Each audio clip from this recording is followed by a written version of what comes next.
Okay, so even though I get some of these ideas from when I'm looking at the Twitter twatter or Minds or something, it's still interesting thing to bring up from Bellet Siri. The case of having the protagonist family or hometown get destroyed, and the person becomes an orphan, and a few others in Pulp Rev kind of point out, Raul points out that a lot of times people will do this route so that they don't have like a social obligation, keeping them like homebound. But the thing is, you can still make characters that have an extensive family, that they're not dead. I'm doing that with Upload Protocol, and the fact that what you can do is don't have the big life altering events happen when they're a kid or even a teenager. Have it happen when they reach their majority, and then you can have other family members that are able to defend themselves. They don't have to be killed to create drama. That's one way you can create some internal drama, but you don't always have to use that route. That's the big reason why Eliza has such an extensive family. And I haven't even gone into the bigger parts of her Typherian family. I might not even have to. The notes and everything are there, but sometimes you don't even have to put everybody on screen. It's just there just in case I can use it as a plot hook later for whatever event. And that's the reason why it's good, that even if you're kind of like the more off the wall writer, to have like at least a bare minimum kind of outline. It doesn't have to be extensive, just a basic bare bones thing to where it's like, okay, I can refer back to the main trunk of whatever I'm doing. But you can still go off in a lot of different directions. It's just up to you as the writer which kind of direction you want to go in. But yeah, you don't have to KO a protagonist family to basically create the drama. You can have some drama where they're even trying to rescue their family. Or you could do kind of a setup where they go back and talk to their family for advice. You don't have to put them in direct danger. You can have other things put in danger to where the protagonist has to solve that danger or react to it and everything. Because more often than not, a lot of people like to go, the whole completely orphaned background, or the baby was abandoned and the baby doesn't know who their parents are. Like that seems to be a go-to, especially in certain kinds of more fantasy setups. Again, it's a popular setup for a reason, but I also agree with this person where you have to you can have a little bit of variety, because they're also going on about how what was it, like the subverting tropes is just the new grim dark edgy phase. It'll pass because people start to realize those works won't be remembered in the long run. Some of them might, but the ones that will ultimately be remembered, that have like darker themes, kind of like the Berserks of the world, it's because they're not all completely 100% nihilism. A lot of the subverting stuff is 100% nihilism. Me personally, I basically read highlights to see if a certain character, how that would resolve itself.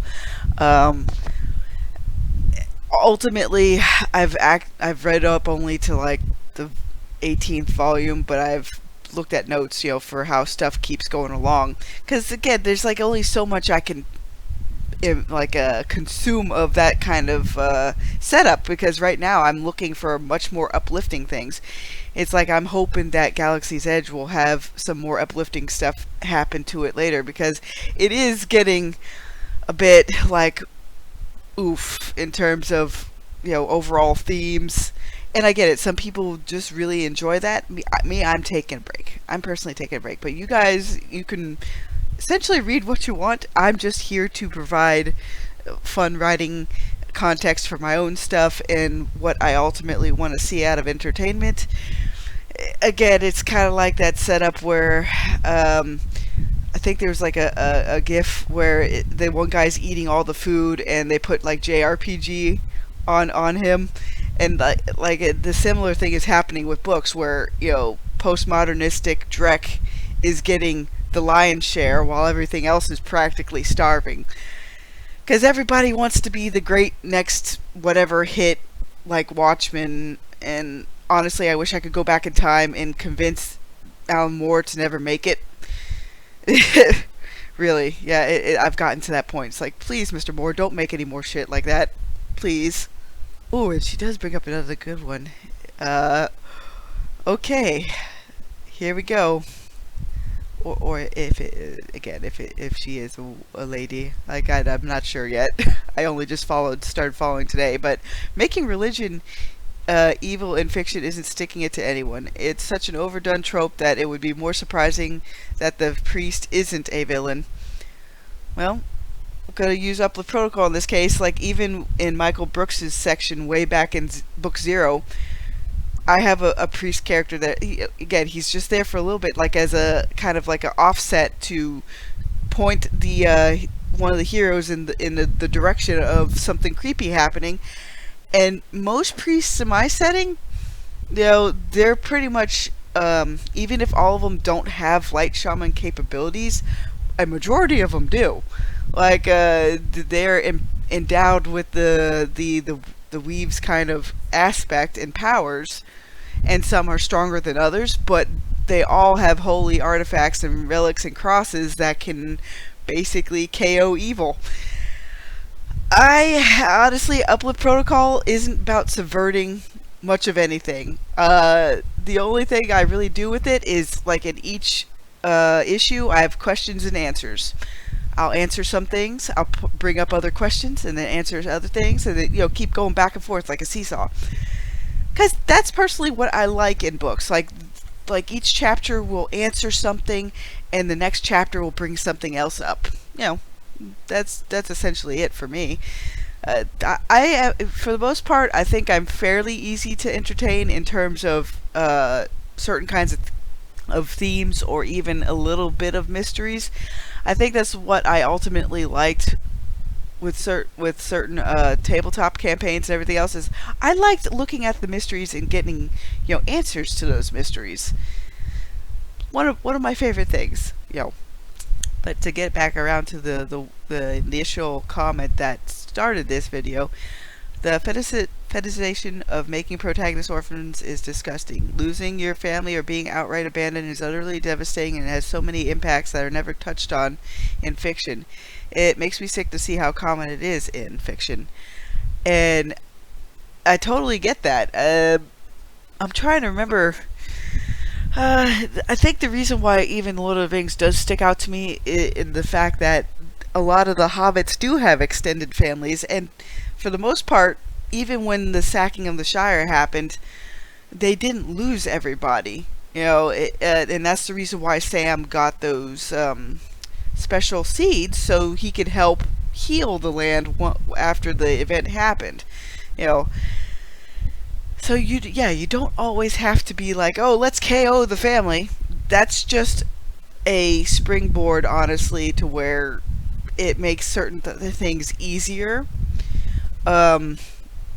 Even an example, God, I'm trying to remember, even though this is kind of like a video game example, the whole Kuzlin arc, losing your parents there, where, there could have been a way to save them.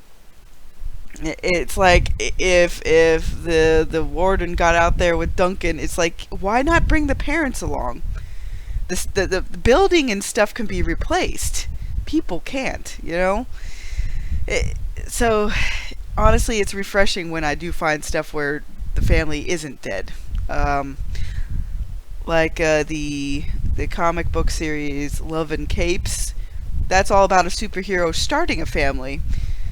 And it's harder to find things like that because it feels like a lot of these subverting tropes are like, yeah, let's destroy the family. That sort of setup. Like, oh dear. How about not? How about let's just have something refreshing for a change, where it's like, oh, you're not trying to ruin the happy ending from the get-go.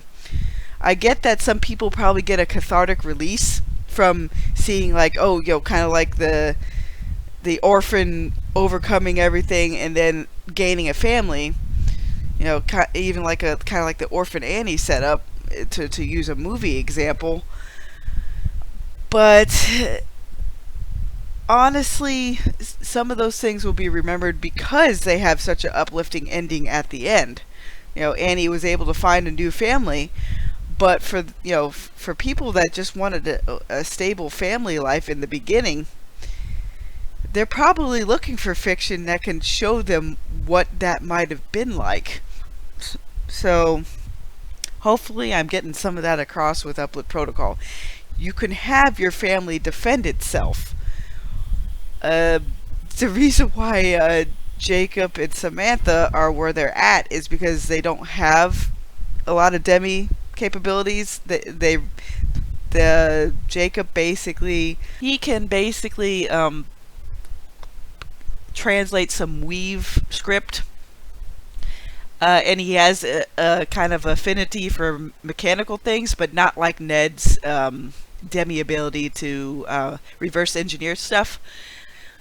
And Samantha has a little bit of weave speaker, but not to anywhere near the level that her mom does. So they're kind of like not like straight man, but the depowered, like the regular standard human in a cast of like multiple kinds of different kind of superheroes or people that would have different kinds of capabilities. But it doesn't make them useless. In fact, even though it takes me a little bit, because I have quite a few different threads going, but eventually you'll see where most of their contributions come from, and they'll also get into some shenanigans too, and it'll let me showcase some of the fun tech that Project Freefall is working on. And I'll have to agree with Raul on this. I'll link this thread below, but yeah, the idea of orphanhood comes from fetishizing the alleged freedom of having no parents or community to limit hedonistic behavior. Part of me also thinks it's meant to devalue things like family and community, which, yeah, I'd have to agree with that, because if you don't have like an anchor somewhere, then you're basically free to make a yet another subversive villain protagonist. Lovely. How about you guys? Having a good day? Me, I'm off to do some more reading and writing. Oh, and I forgot to add a PS. Star Warden does do the orphan angle, but let's just say that Sam and others find comfort, by remaking and reforging certain bonds and remaking a different kind of family unit. And I'll just leave that at that. Again, have a good day, everybody.